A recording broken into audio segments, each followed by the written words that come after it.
La tradición de salir de cañas y tapear ha tenido un impacto económico en Aragón de 491 millones de euros. Esta típica unión cerveza-tapa ha ayudado a mantener durante 2010 en la comunidad en torno a 13.400 puestos de trabajo, y es que es una tradición muy arraigada. Una práctica que tenemos los españoles integrada en nuestra vida diaria, que forma parte de nuestra costumbre, que es el tapeo.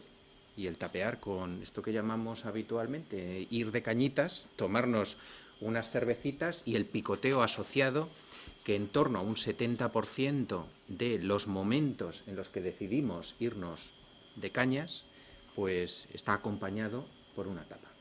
El 64% de los bares regalan la tapa al pedir una bebida. ¿Cuál es la estrategia un poco que sigue la hostelería al ofrecer la tapa de forma gratuita? Pues realmente mejorar la atención al cliente, cuidar mejor a sus clientes, por otro lado también fomentar el consumo y fidelizar a la clientela, ¿no? Atraer nueva clientela o por costumbre, pues en algunas zonas puede ser más importante, como puede ser en Andalucía, pero no es el caso de Aragón, donde realmente el tema de atención al cliente, de mejorar el servicio y fomentar el consumo son los motivos más importantes. En todo el territorio español, el gasto en este binomio cerveza-tapa en 2010 ha conllevado un importe de 12.000 millones de euros.